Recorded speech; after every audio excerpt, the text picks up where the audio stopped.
வாழ்க்கையை மூன்றாக பகுத்தார். அறம், பொருள், இன்பம். இந்த மூன்று பாலும் அவருக்கு விருப்பமான நூல்களை குறள்களை எழுதி வச்சிருக்கிறாரு. இந்த மூன்று எதில் அவர் சிறந்து விளங்குகிறார்? இந்த முப்பாலில் சிறந்தது எப்பால் என்கிற கேள்விக்கு மூன்று தமிழ் அறிஞர்கள் வந்திருக்கிறார்கள். 1969 நிலவுக்கு போயிட்டு வந்த இந்த டீமை போய் பத்திரிகைக்காரங்க நேராக பார்த்து பேட்டி எடுக்கிறாங்க. உங்களுக்கு ஞாபகம் இருக்கும், சில பேருக்கு ஞாபகம் இருக்கும். ஆம்ஸ்டாங், ஆல்ட்ரின், காலின்ஸ், 3 பேர். அவங்க கிட்ட பேட்டி எடுக்கிறவர் கேட்குறாங்க, நீங்கள் நிலவுக்கு போயிட்டு வந்தீங்களே, உங்கள் அனுபவம் எப்படி இருந்துச்சு? அவங்க சொன்ன பதில் தான் 2வது செய்தி. அவங்க சொல்கிறாங்க, ஒன்றும் அனுபவம்லாம் ஒன்றும் கிடையாதுங்க. நாங்கள் போய்கிட்டே இருந்தோம். ஒரு நாளைக்கு 4 முறை பூமி சுத்துறதை நாங்கள் பார்த்தோம். என்ன அர்த்தம்? என்ன அர்த்தம்? பூமியை போல் 4 மடங்கு வேகத்தில் அவர்கள் சென்ற அப்பல்லோ 13 என்கிற ஏவுகணை மாதிரி அது ஒரு ராக்கெட்டு. அந்த ராக்கெட்ல 4 மடங்கு சூரியனை விட, பூமியை விட 4 மடங்கு வேகத்தில் சுற்றுகிற ராக்கெட்ல நாங்கள் போனோம். பொருட்பாலைன்னு பேசுறதுக்கு அது கொஞ்சம் 70 அதிகாரம். அறத்துப்பால் 38, பொருட்பால் 70 அதிகாரம். இதுக்கு கொஞ்சம் அனுபவம் உள்ளவரா வேணுமே. ரைட்டு. புதுக்கோட்டையில் திருக்குறள் கழகத்தை பன்னெடுங்காலமாக நடத்தி கொண்டிருக்கிற, திருவள்ளுவரை அன்றாட வாழ்க்கையிலும் பயன்படுத்தி கொண்டிருக்கிற, போகிற இடங்களெல்லாம் திருக்குறளை பரப்பிக் கொண்டிருக்கிற, அண்மையில் தமிழ்நாடு அரசு திருக்குறள் பரப்புவதற்கென்று ஆட்சியர் தலைமையில் ஒரு குழுவை போட்டபோது அந்த குழுவின் ஒருங்கிணைப்பாளராக பணியாற்றி கொண்டிருக்கிற புலவர் கூமா திருப்பதி அவர்கள் பொருட்பாலே என்று பேச வந்திருக்கிறார். முப்பாலில் சிறந்தது பொருட்பாலே என்று தன்னுடைய வாதத்தை வைக்க வருமாறு நல்ல தமிழ் அறிஞரும் தொடர்ந்து திருக்குறள் வகுப்புகளை நடத்தி கொண்டிருப்பவரும், புதுக்கோட்டை மாவட்டம் முழுசும் அவர் திருக்குறள் வகுப்பு நடத்தாத ஊரே இல்லை. அரசாங்கத்தின் வகுப்புகளை நடத்திக்கிட்டே இருக்கிறார். திருக்குறள் கழகத்தினுடைய செயலாளருமான அருமை புலவர் கூமா திருப்பதி அவர்கள் இப்பொழுது பொருட்பாலே என்று தன்னுடைய வாதங்களை வைக்க வருமாறு அன்போடு கேட்டுக்கொள்கிறேன். தமிழர்களுடைய பெருமையை சொல்லக்கூடிய நூல் 2 உலக அளவில் தமிழுடைய நூலை பெருமையை சொல்லக்கூடிய நூல் 2. ஒன்று தொல்காப்பியம், இன்னொன்று திருக்குறள்.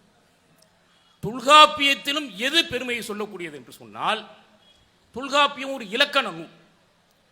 எல்லா மொழியிலும் இலக்கண நூல் இருக்கிறது. எல்லா மொழியும் எழுத்திலக்கணத்தை சொல்லும், சொல்லிலக்கணத்தை சொல்லும்.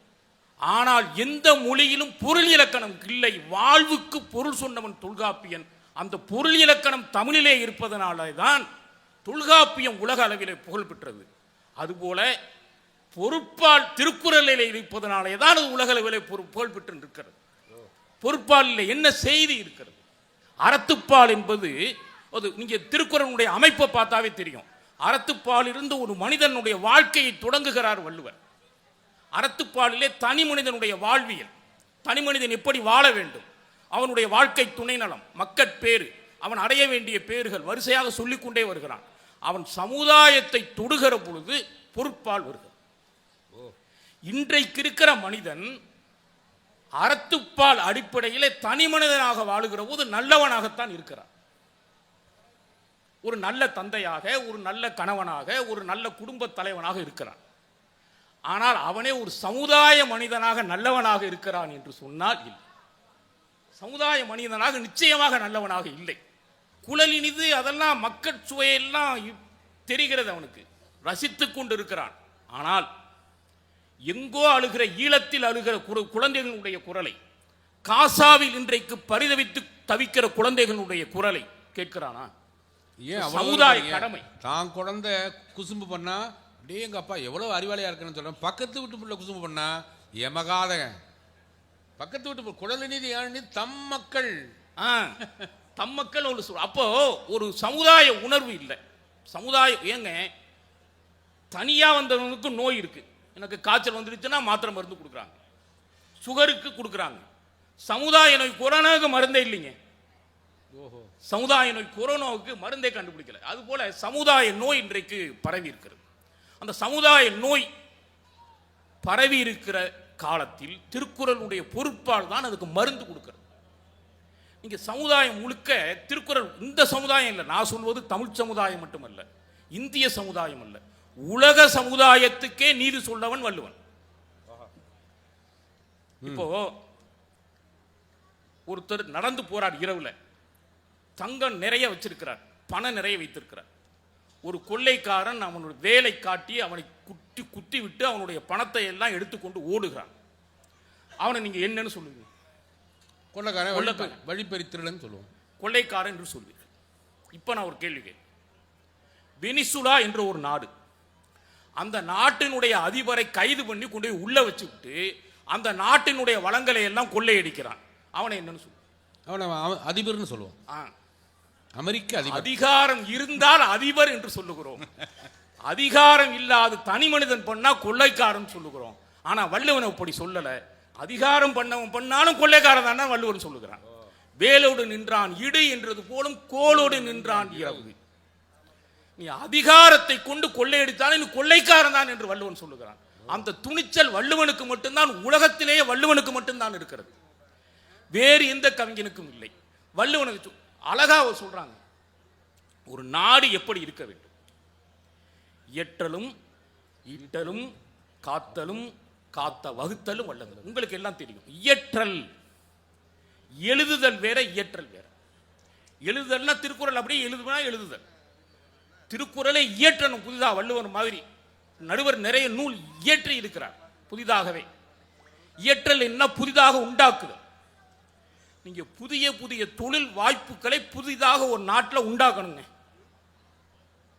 மது வியாபாரத்தை நம்பியோ மற்ற எவற்றை நம்பியோ உங்களுடைய நாடு இருக்கக்கூடாது. புதிய புதிய தொழில் வியாபாரங்களை இங்க கொண்டு வரணும். அதை இயற்றல். அப்படி இருக்கிற நாடு யாருக்கும் பயப்படாது.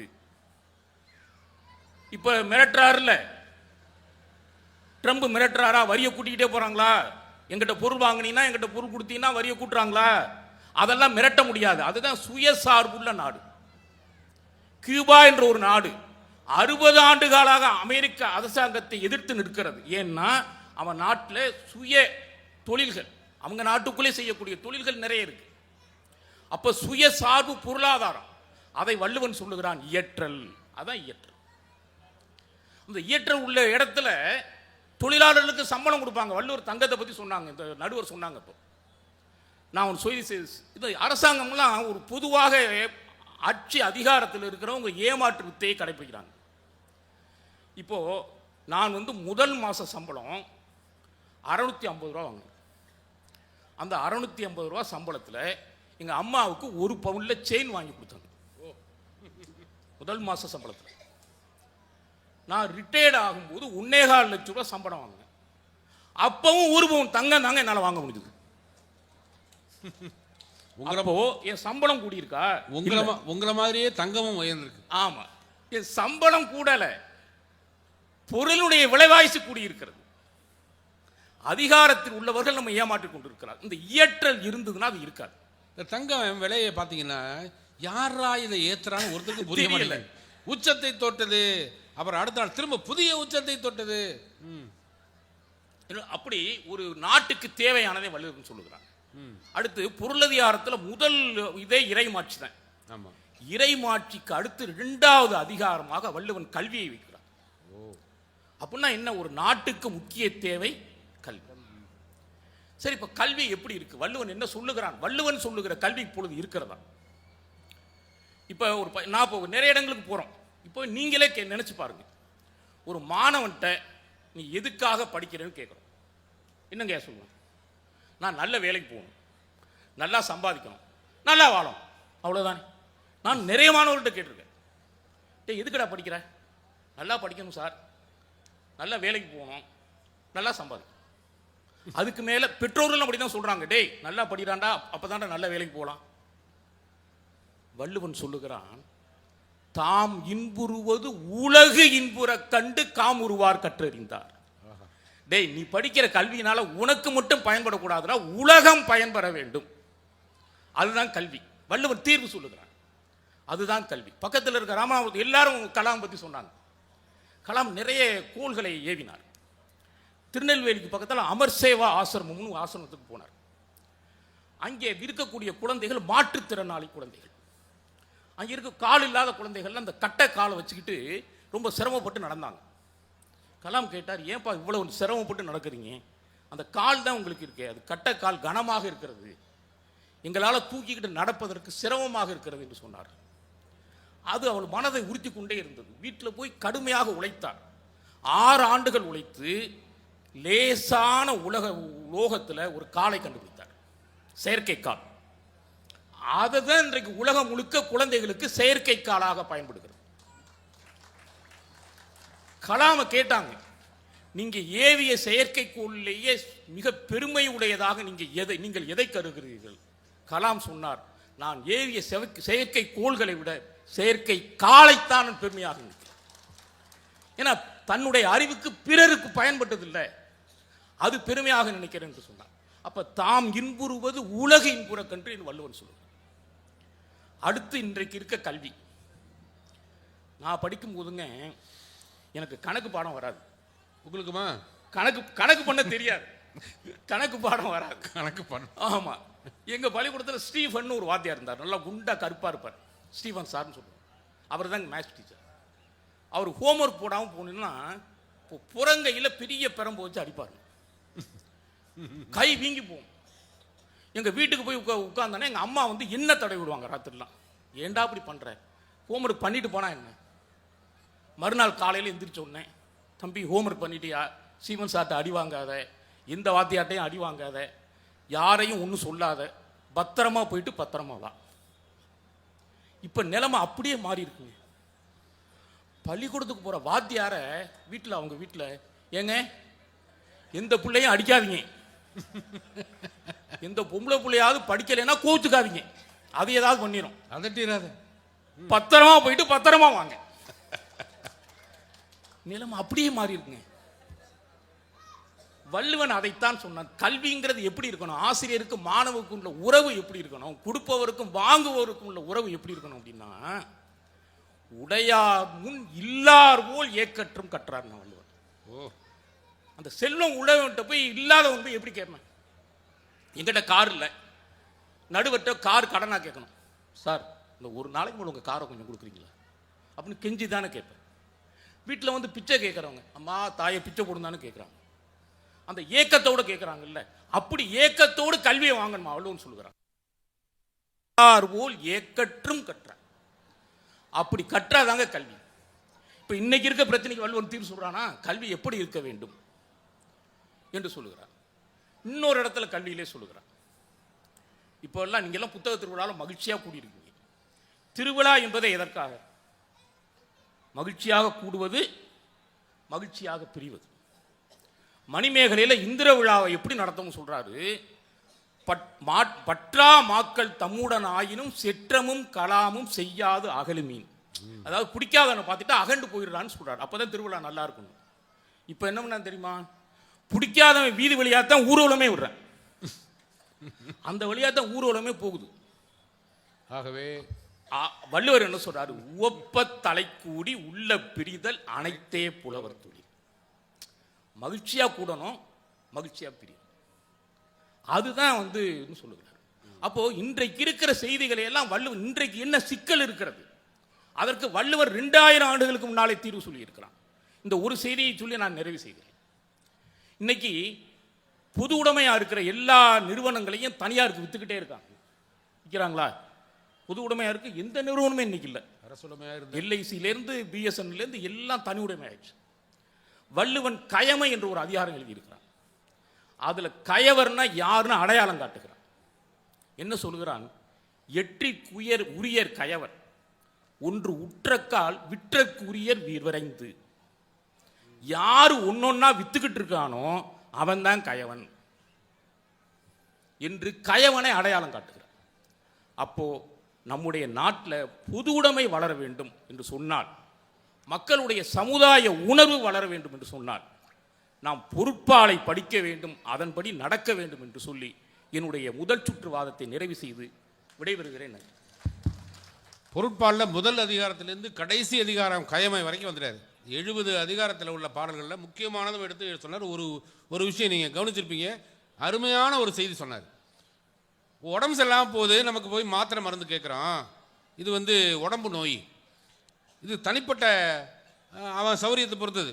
சமுதாய நோயின்னு ஒன்று இருக்குது, அதுக்கு யார் மாத்திரை மருந்து கொடுப்பது, அதிலிருந்து வள்ளுவர் அப்படி கொடுத்தவர். அருமையான செய்தி. அதே போல் நீங்கள் வந்து செயற்கை கால் கண்டுபிடித்த அது வந்து அவருடைய வாழ்க்கை வரலாறு உணர்ச்சிகரமாக எழுதியிருப்பார். உங்கள் வாழ்க்கையில் நீங்கள் மறக்க முடியாத கணம் எது? இந்த கேள்விக்கு அவர் சொன்ன பதில், நான் வந்து குடியரசுத் தலைவராக ஜனாதிபதியாக கையெழுத்து போட்ட நேரம். இப்போ நம்ம அப்படி தானே நம்ம வாழ்க்கையில் மறக்க முடியாதுன்னா கல்யாணம் பண்ண நேரம், நல்லதோ கேட்டதோ கல்யாணம் பண்ண நேரம் அப்படின்னு சொல்லுவோம். ஆனால் அவர் குடியரசுத் தலைவராக பதவியேற்ற நாளை கூட சொல்லலை, வேறு ஒரு நாளை சொல்ல. அந்த நாள் என்னென்னா, இந்த மாதிரி நான் ஒரு பள்ளிக்கூடத்துக்கு போனேன், இந்த பிள்ளைங்க கேள்வி கேட்டவொடனே பதில் சொன்னாங்க, சரி வாப்பான்னு மேடை கூப்பிட்டேன் தெரியாதனமா. அது கட்டக்காலை உணிக்கிட்டு டக்கு டக்கு டக்குன்னு வந்ததை பார்க்க எனக்கு ராத்திரியெல்லாம் தூங்க முடியல. எவ்வளோ பெரிய அறிஞர், எவ்வளோ பெரிய அவர் வந்து ராத்திரியெல்லாம் தூக்கம் இல்லை, ஒரு சின்ன குழந்தைய எவ்வளோ சிரமப்படுத்திட்டேன்னு. அப்புறம் விசாரித்து பார்த்தா அந்த கட்டக்கால் 3 கிலோ இருந்துச்சு. அந்த பிள்ளையே ஒரு 15-20 கிலோ தான் இருக்கும், ஆனால் அது கட்டக்காலத்துக்கு நடக்க முடியல. அந்த பிள்ளையை சிரமப்படுத்திட்டோமே. ஒன்று என்னவோ மிகப்பெரிய விஞ்ஞானிங்கிறாங்க, உலகத்தின் மிகச்சிறந்த விஞ்ஞானிகள் 10 பேரில் ஒருத்தர் அப்துல் கலாம்னு சொல்லுவாங்க. அப்படிலாம் சொல்கிறாங்க, நீ அந்த பிள்ளையை சிரமப்படுத்திட்டேயா என்று மனசாட்சி என்னை உறுத்தியது. என்னுடைய அறிவியலை கொண்டு யோசித்தேன். அப்போ தான் இராணுவத்தில் ஒரு துப்பாக்கி பயன்படுத்துவாங்க. நீங்கள் பார்த்துருப்பீங்க படங்கள்லாம், வெயிட் மாதிரி இருக்கும், ஆனால் லைட் வெயிட்டாக இருக்கும், ஆனால் வெரி ஸ்ட்ராங், உடையாது, அவ்வளோ சீக்கிரம் உடையாது. அதுக்கு பேர் கார்பன் ஃபைபர்னு சொல்கிறது. இந்த கார்பன் ஃபைபரில் செயற்கை கால் பண்ணால் என்ன அப்படி என்னுடைய அறிவியலை கொண்டு யோசித்தேன். அதனால் என்ன ஆனிச்சுன்னா, 3 கிலோ எடையுள்ள அந்த செயற்கை கால் வெறும் 300 கிராமாக எடை குறைந்தது. அதுபோல ஒரு 300 குழந்தைகளுக்கு அந்த செயற்கை காலை பொருத்தி மேடைக்கு வாருங்கள் என்று நினைத்தேன். வண்ணத்து பூச்சிகளை போல் அந்த குழந்தைகள் வந்த காட்சி தான் எனக்கு மறக்க முடியாத கணம் என்று அந்த மாபெரும் மனிதாபிமானம். நாங்கள் எத்தனையோ நாடுகளுக்கு போயிருக்கோம், அங்கெல்லாம் போய் மற்றவங்க பேர் சொன்னாலாம் உட்காந்துருப்பாங்க, அப்துல் கலாம்ங்கிற வார்த்தையை சொன்னாலும் எந்திரிச்சு கை தட்டுவாங்க. ஏன் அப்படி கை தட்டுறாங்கன்னா, நம்முடைய வாழ்க்கையில் எத்தனையோ ஜனாதிபதிகளை பார்த்து விட்டோம், எத்தனையோ பெரிய பதவிகள் இருந்தவங்க பார்த்து விட்டோம், ஆனால் பதவிக்கே பெருமை தந்த அப்துல் கலாம் அந்த காரணம் சொன்னார் பாருங்க, பிரிதின் நோய் தன்னோய் போல் போற்றாத இருக்கிற பலர் மத்தியில் தன் அறிவை இந்த சமூகத்திற்கு கொடுத்தார், அதனால் புகழ்கிறார். அதுதான் அறிவின் அடையாளம்னு அழகாக சொன்னார். ரொம்ப அற்புதம், அருமை திருப்பதி, மிகச்சிறப்பு. ஆகவே பொருட்பாலே என்று தன்னுடைய இறுதி வாதத்தை வைக்க வருமாறு புலவர் கூமா திருப்பதி அவர்களை அன்போடு அழைக்கிறேன். நீங்களும் கொசுக்கடியிலும் தப்பிக்கிறதுக்கு கொஞ்சம் கைத்தட்டுங்க. நடுவர் அவர்களே, சுந்தர் என்ற பேருக்கேற்ப இன்பத்து பால் நீங்க சொன்னீங்க. இன்னொன்னு இருக்கு, அவர் எதுல டாக்டரேட் வாங்கினார் தெரியுமா? கண்ணதாசன்ல. ஆமா, கண்ணதாசன்ல டாக்டரேட் வாங்கினதுனால அவருடைய அத்தனை பாடல்களையும் சொல்லி சொன்னார். நடுவர்களே, நம்முடைய முதல்வர் மு.க. ஸ்டாலின் அவர்கள் திமுக வெற்றி பெற்று முதல் சட்டசபை கூட்டத்திலே ஒரு செய்தியை சொன்னார். என்ன செய்தி தெரியுமா? 2021 ஆமா, எங்களுக்கு வாக்களித்தவருக்காக மகிழ்ச்சி அடையுமாறும், எங்களுக்கு வாக்கு அளிக்காதவர்கள், எங்களுக்கு ஓட்டு போடாதவர்கள் இவருக்கு வாக்களிக்காமல் விட்டுவிட்டோமே என்று வருத்தப்படுமாறும் எங்களுடைய ஆட்சி அமையும் சொன்னார். அது எதிலிருந்து எடுத்தது தெரியுமா? கேட்டார் பிணிக்கும் தகையவாய் கேளாரும் வேட்ப மொழிவதாம் சொல் என்ற திருக்குறள்லேருந்து அவர் எடுத்தார். கேட்டவங்கலாம் சந்தோஷம்.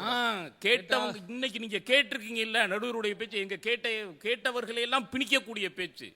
நீங்க வீட்டில் இருக்காங்கல்ல, அவங்கள்ட்ட போய் சொன்னீங்கன்னா, அடாடா வீட்டில் இருக்கவங்களாம் நாங்கள் அந்த பேச்சை கேட்காம விட்டுட்டோமே அப்படின்னு இருக்கக்கூடியதான் சிறந்த பேச்சுன்னு வள்ளுவர் சொன்னார்.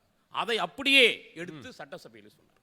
இங்கே மட்டும் இல்லை, சிங்கப்பூர் பிரதமர், மலேசிய பிரதமர் அன்வர் இப்ராஹிம் அவருடைய பொருளாதார அறிக்கையை, வரவு செலவு பட்ஜெட்டை மலேசிய பாராளுமன்றத்தில் சமர்ப்பணம் செய்கிறார். அப்போ ஒரு திருக்குறளை சொல்லுகிறார். ஒரு திருக்குறள், உரு பசியும் ஓவா பிணியும் செருபகையும் சேராது இயல்வது நாடு. இது எல்லா திருக்குறளும் எதுல இருக்குன்னா பொருட்பாலில் இருக்கு. பொருட்பாலில் இருக்கிற குரல்களை சொல்லித்தான் தமிழ்நாட்டு முதலமைச்சரிலிருந்து உலகத்தில் இருக்கிற அத்தனை பிரதமர்களும் சொல்லிக் கொண்டிருக்கிறார்கள் என்று சொன்னால் பொருட்பால் எவ்வளவு சிறந்த கருத்துக்களை சொல்லி இருக்கிறது. இன்னொரு செய்திங்க, இந்த திருக்குறளுக்கு நிறைய பேர் உரை எழுதியிருக்காங்க, இன்னைக்கு வரைக்கும் உரை எழுதிட்டு இருக்காங்க. ஏன்னு சொன்னா அதில் இருக்கிற செய்தி புதுசாக கொடுத்துக்கிட்டே இருக்கும். நீங்க ஒப்புரவறிதல் அறத்துப்பாலில் இருக்கலாம், குன்றக்குடி அடிகளார் சொல்லுவார், ஒப்புரவு அறத்துப்பாலில் இருந்தாலும் அது சொல்லக்கூடிய செய்தி முழுக்க பொறுப்பாளை பற்றியது என்று சொல்வார். ஏன்னா சமுதாயத்திற்காக உள்ளது. ஒப்புரவு என்றால் சமுதாயத்திற்காக செய்யக்கூடிய தொண்டு. அதனால தான் ஒப்புரவு அறிதல் அப்படின்னு வச்சார். அறிதல்னா சமுதாயத்திற்கு எது தேவை அதை தெரிந்து செய்தல். பக்கத்தில் காரைக்குடி அங்கே ஒரு பள்ளி, கோட்டையூரில் ஒரு பள்ளி, பெண்கள் பள்ளிக்கூடம். அந்த பெண்கள் பள்ளிக்கூடத்தில் ஆரம்பிக்கும் போது 800 பேர் படித்தாங்க. ஒரு 4 ஆண்டுகளில் 1500 பேர் படிக்கிறாங்க. அந்த பள்ளிக்கூடத்தில் இடம் பத்தலை.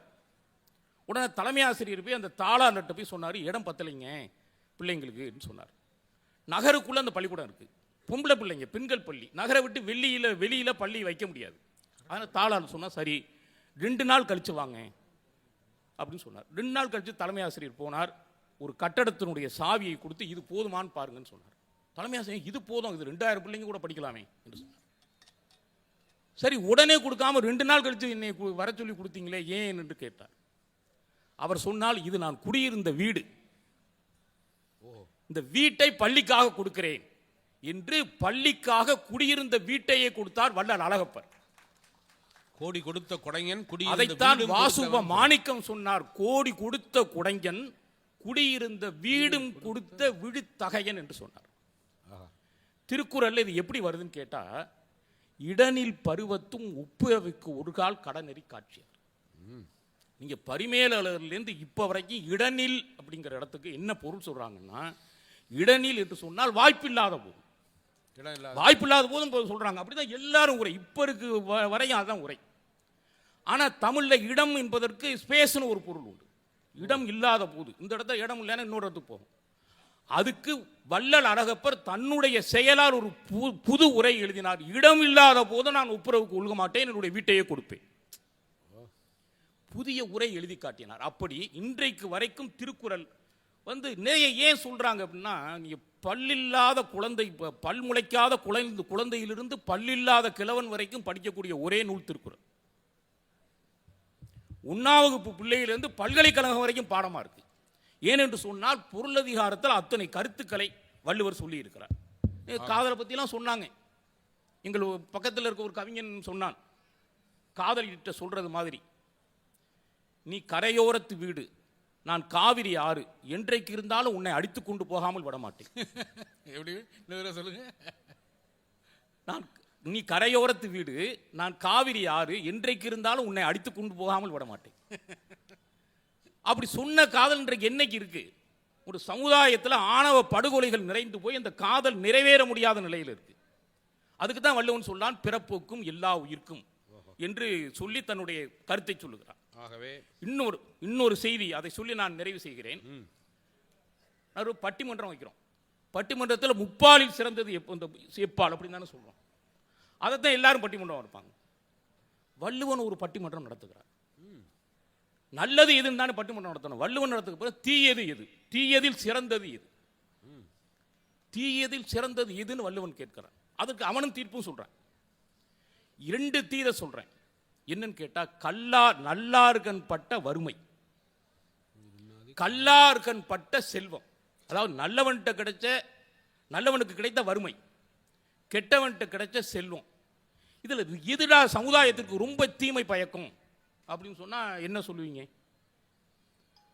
வள்ளுவன் சொல்லுகிறான், நல்லவனுக்கு வறுமை வந்துச்சுன்னா, பாரதிக்கு வந்துச்சு, மார்க்ஸுக்கு வந்துச்சு, அவங்க எல்லாம் அவங்களோட போயிடுச்சு.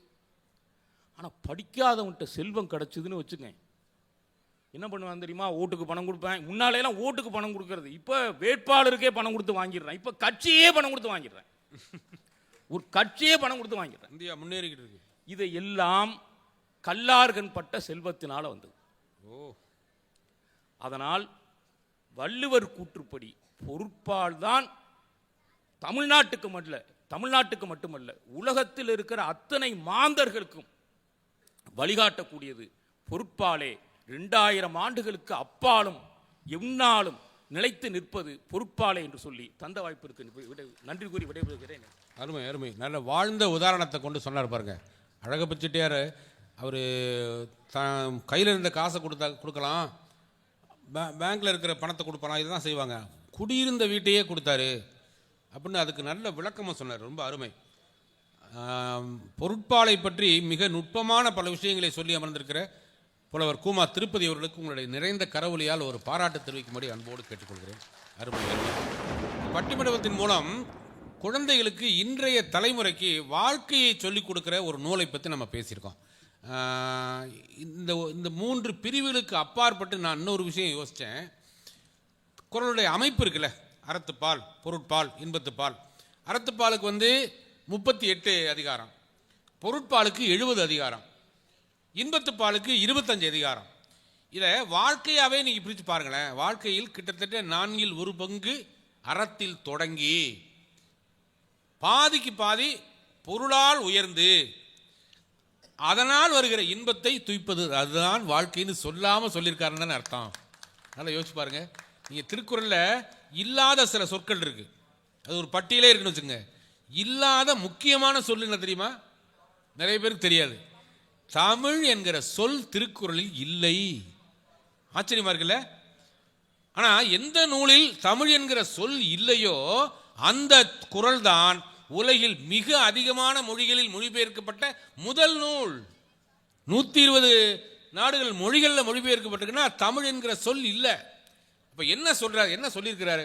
டே, சும்மா வெட்டியா புகழ்ந்துகிட்டே இருக்காதீங்களா, வேலையை பாருங்க, செயல்படுங்க. சொல் அல்ல, செயல்தான் வாழ்க்கையை உருவாக்கும் சொல்லியிருக்கிறார். சரி, அறத்துப்பாலையும் முதல்ல என்ன வச்சிருக்கிறாரு? என்ன வச்சிருக்கிறாருமா? இல்லறவியல். இல்லறத்தை இல்லை அறம் என்று சொன்ன முதல் புலவன் அவன் தான். குடும்பம்னு சொல்லுவான், அதை அறம்னு சொல்ல முடியுமா? சொல்லலாம், சொல்லணுங்கிறார் வள்ளுவர். ஏனென்றால் தமிழுக்கே அறம் பட்டியல்ல, அறநூல் பட்டியல்ல இருக்கு. திருக்குறள் எதுல இருக்கு? 8 தொகை இருக்கா? இல்ல. 10 பாட்டில் இருக்கா? இல்ல. அப்புறம் எதுல இருக்கு? 11 கீழ்கணக்கில் இருக்கு. 11 கீழ்கணக்குனா என்ன? அறநூல்களின் தொகுப்பு. அப்போ அறநூல்களின் தொகுப்பில் இருப்பதனால் அறத்துப்பால் கொண்ட திருக்குறள் முக்கியமானது அப்படின்னு திருப்பு சொல்லிடலாமா? அப்படின்னா இந்த அறம் எதுக்கு? பொருள் சம்பாதிப்பதற்கு, அதன் மூலம் இன்பம் சம்பாதிப்பதற்கு. இதுதான் வாழ்க்கை என்று சொல்லாமல் சொன்னது. அதுலேயும் அவங்களுடைய திருமணம் திருக்குறளை சாட்சியாக வைத்து இளங்குமரனார் ஐயா அவர் தான் ஆயிரக்கணக்கான தமிழ் திருமணங்களை திருக்குறள் மூலமும் நடத்தினார். எங்களுடைய வாழ்த்துக்களை நெஞ்சார தெரிவிச்சுக்காமா. இது கூட என்னோட சம்பந்தப்பட்ட ஒரு செய்தி இருக்கு. என்னுடைய மகளுக்கு திருமணம் நடந்தது. ஐயா புலவர் செந்தலை கௌதமன் தலைமையில் திருவள்ளுவரை சாட்சியாக வைத்து திருக்குறள் சொல்லித்தான் அவருடைய திருமணம் நடந்தது. இன்றைக்கு அவருடைய 5வது திருமண நாள். நான் பேசுற முன்னாடி பேர்த்தி தான் கூப்பிட்டா.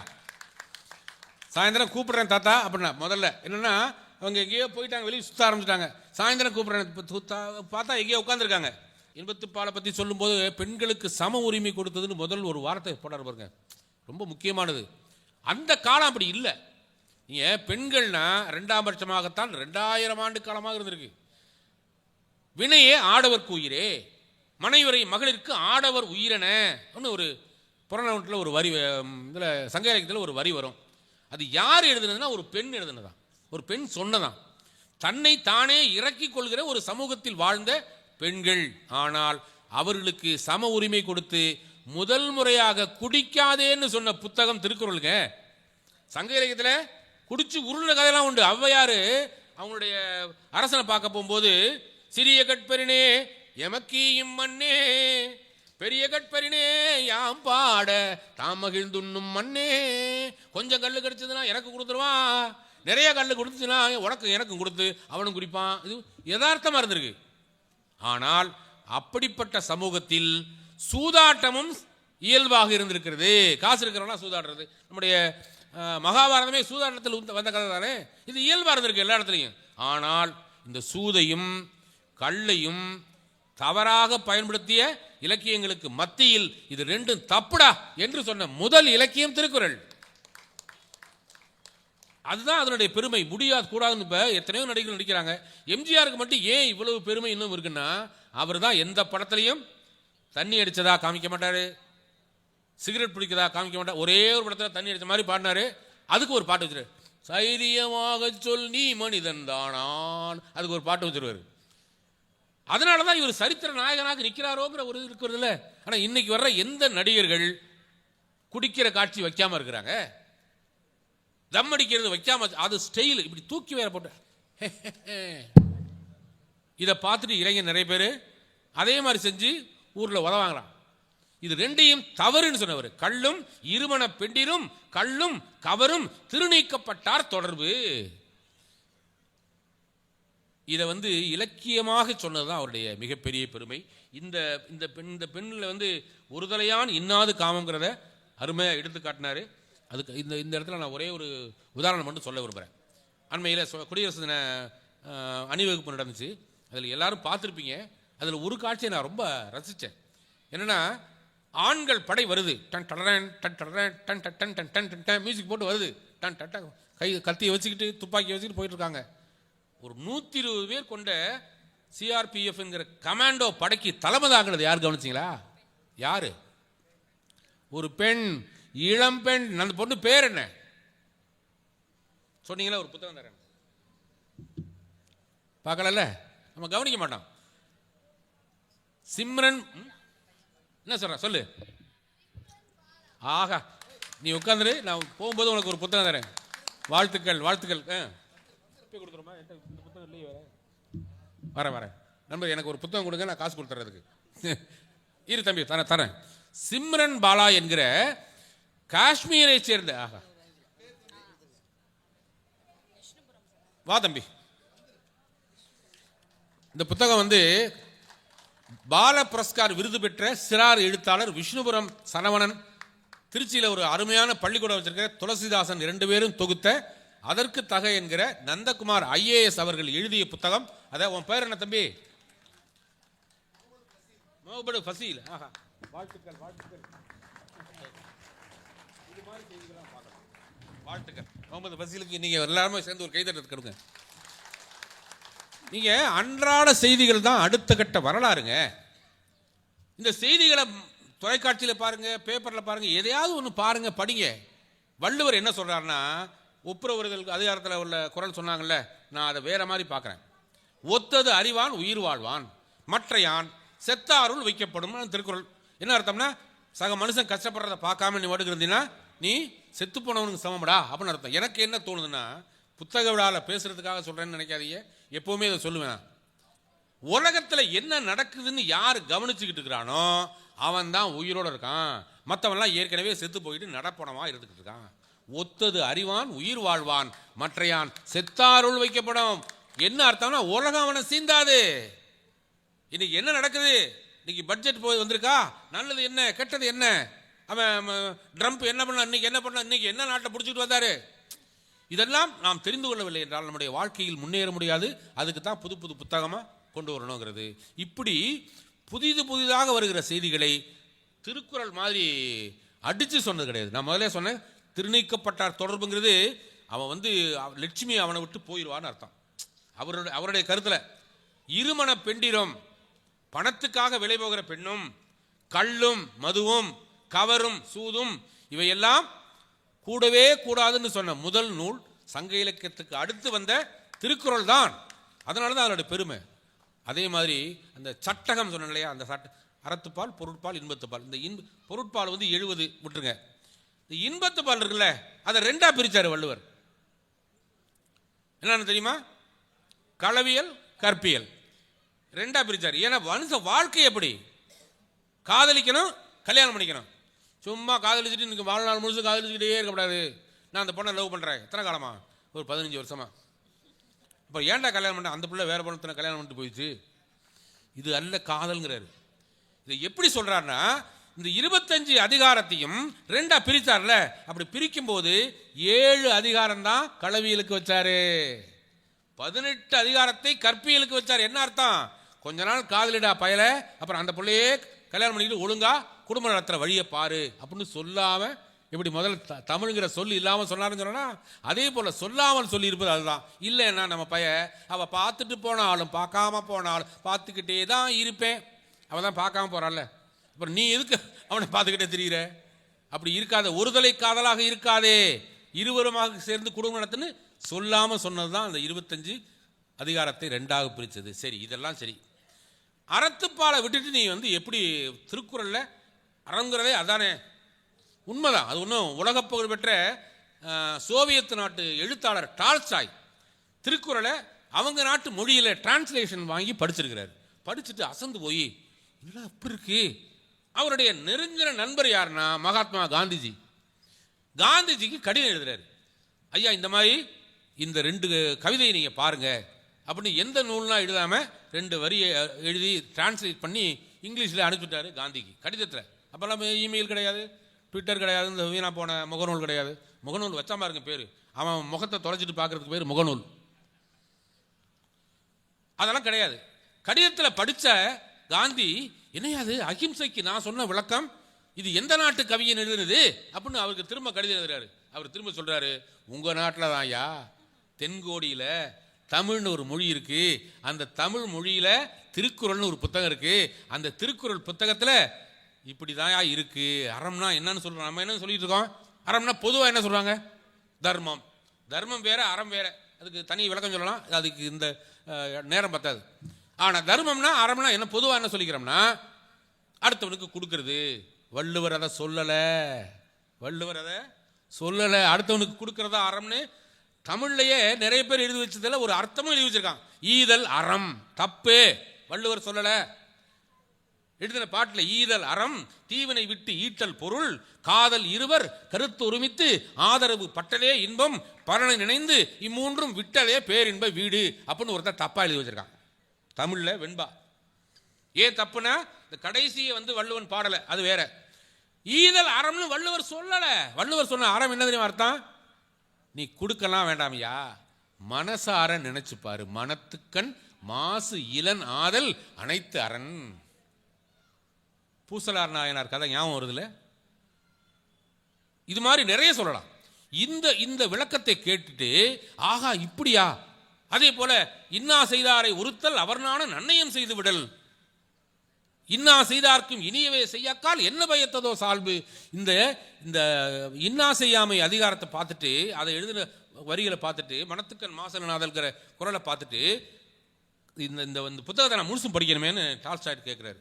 அவர் உடனே ஒரு ஆங்கிலத்தில் மொழிபெயர்த்த நூலை வாங்கி இவருக்கு அனுப்புறாரு, காந்திக்கு அனுப்புறாரு. காந்தி முழுசும் படித்து பார்த்துட்டு ஆஹா இவ்வளவு அருமையான கருத்தை நான் இது வரைக்கும் படிக்காமல் இருந்துட்டேனே அப்படின்னு இதனுடைய தாய்மொழியில் படிக்கணும். யா எப்படி மூல மொழியில் படிக்கணும், மொழிபெயர்ப்பு அவ்வளவு சரியா இருக்கணும்னு நான் நினைக்கல அப்படின்னு நினைச்ச காந்தி இதற்காகவே, நிறைய பேருக்கு இந்த செய்தி தெரியாது, இதற்காகவே தமிழ் படிக்க தொடங்கி எழுத படிக்க ஓரளவு கற்றுக்கொண்டு காந்தி மோகன்தாஸ் கரம்சந்த் காந்தி என்று தமிழில் காந்தியை கையெழுத்து போட தமிழ் கற்றுக்கொள்ள வைத்த நூல் திருக்குறள். நான் பாடத்திட்ட குழுவில் இருந்தேங்க, 2 முறை இருந்தேன். அப்போ திருக்குறள் பற்றி எழுதும்போது திருவள்ளுவர் ஆசிரியர் அப்படின் போது நான் வந்து சொன்னேன், காந்தியை தமிழ் கற்க வைத்துக்கொள்ள வைத்த நூல்னு எழுதணும் அப்படின்னு. அதெல்லாம் எதுக்கு எழுதிக்கிட்டு அவருடைய பழைய பட்டைப்பேரெல்லாம் போடலாம். என்ன பட்டப்பேர்? சென்னா போதார், மாதானு பங்கி, தெய்வ புலவ, இதெல்லாம் தேவையா? இமயமலைக்கு ஒன்றும் முண்டாசு கட்ட வேண்டியதில்லைங்க, அது ஏற்கனவே உயரமாக தான் இருக்கு. அவருக்கு இந்த புகழ்ச்சியெல்லாம் வேண்டியதில்லை. ஆனால் நாம் அப்படித்தான் திருக்குறளை பிள்ளைகிட்ட சொல்லி சொல்லி அவருடைய உண்மையான பெருமையை நாம் கவனிக்க தவறிவிட்டோம்.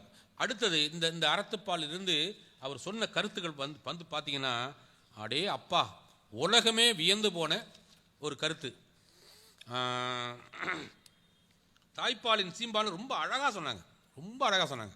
இதில் அந்த ஊழை வந்து 2-3 பிரித்தார். அதில் ஊழியல்கிறது ஒன்று இருக்குது கடைசியாக, அதில் ஒரு வரி வரும். என்னது? ஊழையும் உப்பக்கம் காண்பர் உழைவின்றி தாழாது உயிற்றுபவர். அது பொருளாதாரத்தில் வர்றது. இதில் என்ன எப்படி முடியும்னா, தான் முந்துரும் ஊழில் பெருவலி யாவுல, ஊழை விட பெரியது எதுவும் இல்லை, நீ என்னதான் முயற்சி பண்ணாலும் தான் தான் வந்து நிற்கும், ஊழ் வலியது மாறாதுன்னு எழுதியிருப்பார் முதல்ல.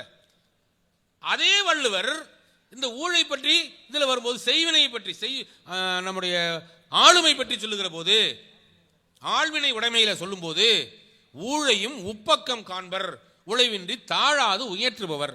எப்பேற்பட்ட விதியா இருந்தாலும் நம்முடைய திறமையால் நம்முடைய விதியால் மதியால் மாற்றலாம்னு முடிப்பார். ஒருத்தன் கேட்டான், இன்னையாது வள்ளுவர் ஒரு இடத்துல ஊழை வெல்ல முடியாதுங்கிறாரு, ஒரு இடத்துல வெல்லலாங்கிறாரு. அதுக்கு என்ன தெரியுமா பதில்? உண்மையான பதில், ரெண்டுமே வாழ்க்கையில் நிறைய பேருக்கு நடக்குது. எவ்வளவு முயற்சி செய்தும் வெற்றி பெற முடியாதவர்கள் இன்னும் நிறைய பேர் இருக்காங்க. அவனுக்கு வேறு ஆறுதலுக்கு வேறு வழி இல்லை, நீ விதி என்று வைத்துக்கொள்.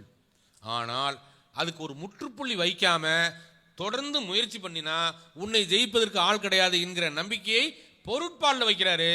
அப்போ பொருட்பாலில் ஏன் அப்படி வைக்கணும்னு சொன்னால், அறத்துப்பாலுக்கு சரிதான். துறவரம் சில பேர் ஒருத்தர் கேட்டார் என்னை பார்த்து, நீங்கள் வள்ளுவரை பற்றி ஊராக பேசுறீங்கல்ல, வள்ளுவர் ஏன் புலால் மறுத்தல் ஒரு அதிகாரம் எழுதினாரு, கறி மீன் திங்கக்கூடாது, அவர் வெஜிடேரியனாக இருக்கலாம், அதுக்காக நான் மாட்டுக்கறி திங்கிறவன் பன்னிக்கறி திங்கிறவன் நான் கறி திங்கிறது தப்பா அப்படின்னு கேட்டுவிட்டு இன்னொன்று சொன்னார், உலகமெல்லாம் திங்கிறான் ஐயா, அமெரிக்காவுக்கு போனால் ஆஸ்திரேலியாவுக்கு போனால் எந்த நாட்டுக்கு போனாலும் நான்வெஜ் இல்லாமல் சாப்பிட்றது இல்லையே, இப்போ தமிழ்நாட்டில் மட்டும் உண்ணாதே அப்படின்னு புலால் மறுத்தல் என்று 10 குறளை எழுதி வச்சிருக்காரு வள்ளுவர். இவர் எல்லாருக்குமானவர்னு எப்படி சொல்லுவீங்க? அதைவிட மீன் பிடித்தலே தன் தொழிலாக கொண்டிருக்கிற மீனவர்களுக்கு திருக்குறளை எப்படி பிடிக்கும்? நல்ல கேள்விதான், நல்ல கேள்வி. ஆனால் நான் முதலே சொன்னேன், இந்த பகுத்து பார்க்கும்போது தான் அதனுடைய பொருள் புரியும். இது எந்த இயலில் வருது? இல்லறவியலில் வரல, பொருட்பாலில் வரல, துறவரவியலில் வருது. அப்போ என்ன அர்த்தம்? நீ கொஞ்ச நாள் வாழ்ந்துட்டு அதுக்கப்புறம் துறவரத்துக்கு போயிரு. அந்த துறவாக இருக்கிற போது என்னென்ன செய்யக்கூடாது, என்னென்ன செய்யணும்னு பட்டியல் போடுறாரு. என்ன செய்யக்கூடாது?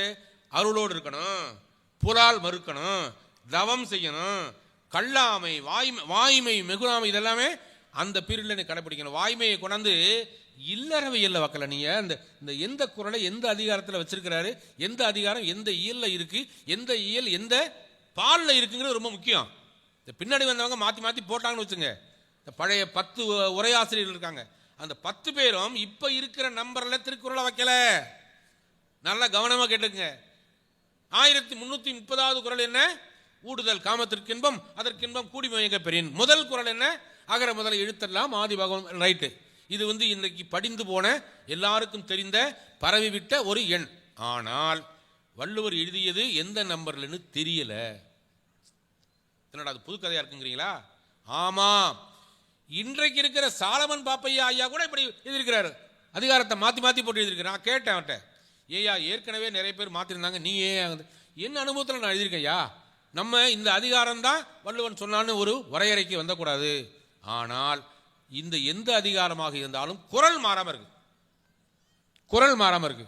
அந்த குறள் மாறாமல் இருக்கிற போது இந்த வாய்மைங்கிறத துறவரவியல்ல வச்சிருக்கிறார். அப்ப ஏன் இல்லறவியல்ல வேண்டாமா? எனக்கு ஒரு கேள்வி.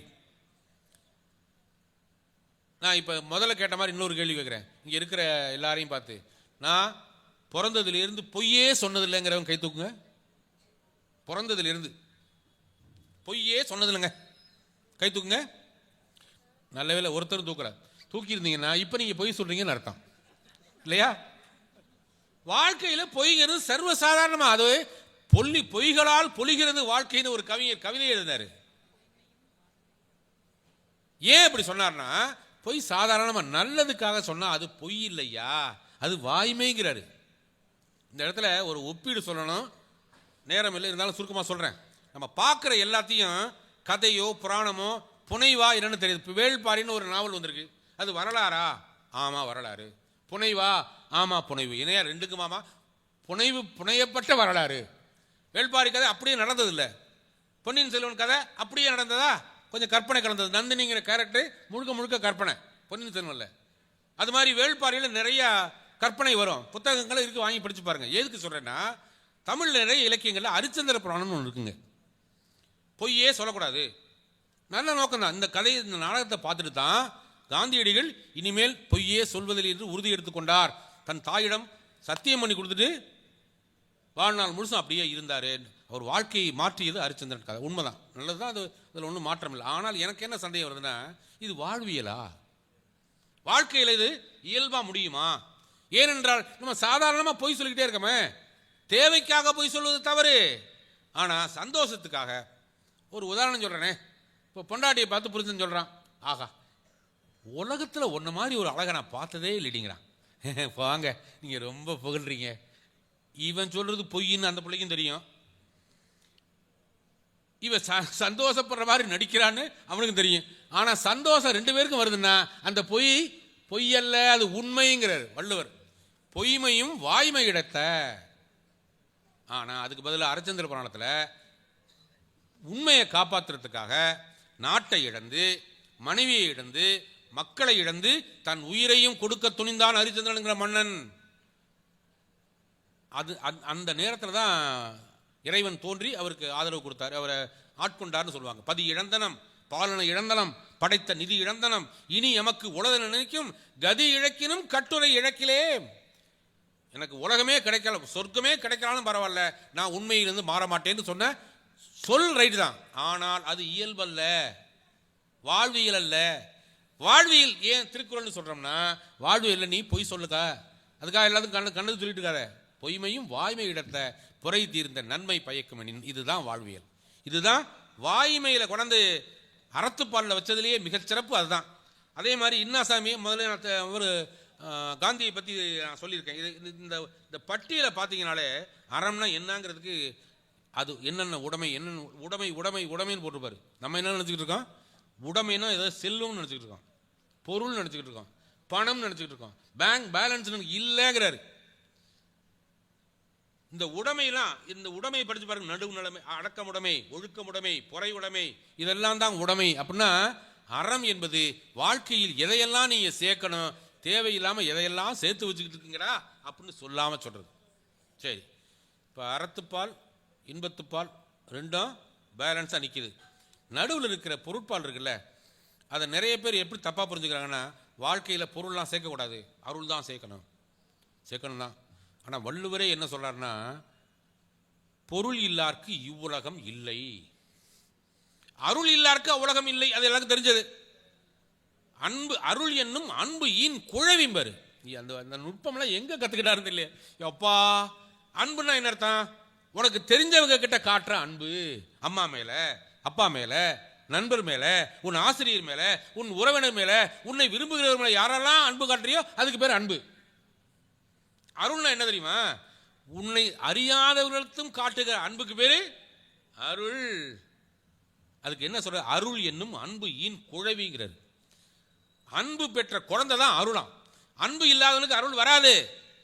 அந்த அருள் என்பது அந்த உலகத்துக்கு தேவை, ரைட்டு. இந்த உலகத்துக்கு பொருள். அதுக்கு என்ன அவர் பொருள் சொல்றாருன்னா, அவரே இந்த பட்டிமன்றத்துக்கு தீர்ப்பு மாதிரி சொல்லியிருக்கிறார். என்னதுன்னா, நடுவனது எய்த இருதலையும் என்னும் எய்தும்னு நாலடியார்ல இதுக்கு தீர்ப்பு இருக்கு. நடுவனது எய்த இருதலையும் எய்தும். உங்கள்கிட்ட பொருள் இருந்துச்சுன்னா அதன் மூலம், பொருள் கொடுப்பதன் மூலம் வரவல்ல, பொருள் நல்லபடியாக இருந்துச்சுன்னா மன அமைதியோடு, சமூக அமைதியோடு அறம் செய்கிற நிலை வரும். இன்பமும் தூய்க்கலாம். நடுவனது எய்த இருதலையும் எய்தும், நடுவனது எய்தாதான் எய்தும், உழைப்பு இது அடுவது போலும் துயர்ங்கிறது நாலடியார்ல வருது. இதை மட்டும் இல்லை, நான் யோசிச்சு பார்த்தேன். அவர் சொன்ன மாதிரி அறம் என்பது தனிப்பட்ட வாழ்க்கையை பற்றியது, இன்பம் என்பது இருவரை பற்றிய வாழ்க்கை. ஒருவர் தன்னை பற்றி கவலைப்படுறது, தன் வாழ்க்கையில் சரியாக இருப்பது, ஒழுக்கத்தோடு இருப்பது, அது அறத்துப்பால் என்றால் அதற்கான மிகச்சிறந்த கருத்துக்களை சொன்னது திருக்குறள். இரண்டு பேரும் சேர்ந்து நடத்துகிற வாழ்க்கையில் எவ்வளவு அறம் இருக்குங்கிறதுக்கு தான், அந்த அறத்தின் அடிப்படையில் அமைந்ததுதான் இன்பம். இது நடுவில் இருக்கிற பொருள் தான் ரெண்டையும் தீர்மானிக்கிறது. எப்படி தீர்மானிக்குதுன்னா, அரசனுடைய கடமையா போய் கல்வியை வச்சாங்க. நீங்க நினைச்சு பாருங்க, அது என்ன கல்வி கொடுக்கிறது? அரசாங்கம் ஆமாங்கிறாரு. இந்தியாவில், உலகத்தில் பல்வேறு நாடுகளில் அப்படி கடமை இல்லை. தமிழ்நாட்டின் தொடர்ச்சியாக வருது. இது எங்க இருந்து வருதுன்னா, புறநானூர்ல இருந்து வருது. நன்னடை நல்கள் வேந்தற்கு கடனே, இன்று பிறந்தறுதல் இந்தனை கடனே, சான்றோன் ஆக்குதல் தந்தைக்கு கடனே, நன்னடை நல்கள் வேந்தற்கு கடனே. அரசன் தாண்டா நல்ல ஒழுக்கமா ஒரு குடிமகனை ஒழுக்கமா வளர்க்கிறது யாருடைய கடமை?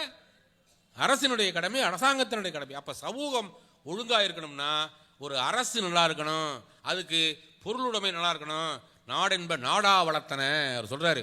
அடுத்த நாட்டுக்கிட்ட போய் கையேந்து நிற்கிற நாடு நாடல்ல, நாடென்ப நாடா வளர்த்தன. அதே போல சமூகம் அமைதியா இருக்கணும்னா, உலகத்திலேயே மிக சிறப்பான திருக்குறள் மொத்தத்தையும் ஒரு திருக்குறள்ல சொல்லியா, இதுதான் திருக்குறளுக்கு அடையாளம் அப்படின்னு சொல்லுன்னு சொன்னா என்ன குறள் சொல்லுவீங்க? சொல்லுங்க பார்க்கலாம். டக்குன்னு தோணல. பிறப்போக்கும் எல்லா உயிர்க்கும் சிறப்பு ஒவ்வா செய் தொழில் வேற்றுமையான். அவன் கிடைக்கிற படிப்பு படிக்கிறான், கிடைக்கிற வேலையை பார்க்குறான். படித்த படிப்புக்கு வேலை பார்க்குறவன் நிறைய பேர் இருக்கான. இப்போ எனக்கு உண்மையிலேயே சொல்ல வைத்தறிச்சலாக இருக்குது. இன்ஜினியரிங் படித்த பல பிள்ளைங்க ஸ்விக்கியில் வேலை பார்க்குறாங்க. அமேசானில் சாப்பாட்டு ஆர்டர் போட்டால் கொண்டு வந்து கொடுக்குற பையன்ட்ட, தம்பி நீ என்னப்பா படிச்சிருக்கேன்னா அப்படி பார்த்துட்டு சொல்லுவான், இன்ஜினியரிங் படிச்சிருக்கேன் சார். ஒரு காலத்தில் இன்ஜினியரிங் படிப்புன்னா பெரிய படிப்பு. அந்த வீடு இன்ஜினியர் வீடு அப்படிம்பாங்க. இப்போ தெருவுக்கு தெரு இன்ஜினியர் வீடு. ஆனால் இது இந்த வாழ்க்கை சமூக அமைதியை கெடுக்கிறது என்றால், இந்த சமூக அமைதியை உண்டாக்குவதற்கு நாடென்ப நாடா வளர்த்தன, நாடென்ப நாட வளர்ந்தரும் நாடுன்னு சொன்னார் பாருங்க. அது மட்டும் இல்லாமல் ஊனுடைய எச்சம் உயிர்க்கெல்லாம் வேறல்ல நானுடைய மாந்தர் சிறப்பு. மனுஷனுக்கு பொம்பளை பிள்ளைக்கு மட்டும் இல்லை, ஆம்பளைக்கும் வெக்கம் இருக்கணுங்கிறாரு. நீங்கள் கேள்விப்பட்டிருக்க மாட்டீங்களா? வெக்கம்னா அச்சம் மடம் நாடம் பயிர்ப்பு. யாரு? பெண்களுக்கு. அது பெண்களுக்கு வேண்டியில்லைன்னு பாரதியார் தூக்கி போட்டு மிதிப்பார். நானும் அச்சமும் நாய்களுக்கு வேண்டும், ஞான நல்லறம் வீர சுதந்திரம் பேணும் நற்குடி பெண்டில் குணங்களாம் அப்படின்னு அவர் பாடுவார். இவர் நாணம்னா பெண்களுக்கு மட்டும் இல்லடா ஆம்பளைக்கு வேணும்டாங்கிறார் வள்ளுவர். நம்ம அதை பாடத்தில் படிச்சிருக்கவே மாட்டோம். ஊனுடைய எச்சம் உயிர்க்கெல்லாம் வேறல்ல நானுடைமை மாந்தர் சிறப்பு. இந்த பிறவியின் பலன் என்னன்னு கேட்டால் அது சாப்பிட்றது மட்டும் நினச்சிக்கிட்டு இருக்கோம். நானுடைமை மாந்தர் சிறப்பு. யாரு தவறு செய்ய வெக்கப்படுறானோ அவன்தான் மனுஷன். இது இந்த குணத்தை நினைச்சு பார்க்க முடியுமா? வெக்கப்படாம மட்டும் இல்லை, வெளிப்படையாவே தப்பு பண்றாங்க, தைரியமா பண்றாங்க. என்ன பண்ணிடுவ பாப்போம் என்று சொல்லக்கூடிய அளவுக்கு ஒரு சமூகம் மாறுகிறது என்றால் அது நல்ல சமூகம் அல்ல. அதை திருத்துவதற்கு ஏற்ற அவர் புலவர் கூமா திருப்பதி சொன்னதே நான் வழிமொழிகிறேன். ஒரு சமூக நோய்க்கு மருந்தாக தமிழில் திருக்குறள் இருக்கிறது என்றால் அந்த திருக்குறளின் அடையாளமாக பொருட்பால் இருக்கிறது. அந்த பொருட்பாலை நன்று படிப்பதன் மூலம் உங்கள் குழந்தைகளுக்கு தயவு செய்து நான் உங்களை கேட்டுக்கிறேன், ஒவ்வொரு வீட்டிலும் ஒரு திருக்குறள் இருக்கணும். அதுக்கு நிறைய உரை இருக்குது, என்ன உரையான வாங்குங்க. ஆனால் பரிமேலழகர் உரை மட்டும் படிக்காதீங்க, அது நிறைய தப்பு இருக்குது. அதை நான் அப்புறம் சொல்கிறேன், தனியாக வேலை சொல்ல. இது போல இந்த இடத்துல அதுக்கு சொல்ல முடிக்க முடியாது. நான் எழுதின புத்தகத்தில் அதை பற்றி எழுதியிருக்கேன். ஆனால் மூவா உரை படிங்க. நம்ம ஐயா மூதறிஞர் வா சுபமா மாணிக்கம் எழுதின உரை படிங்க.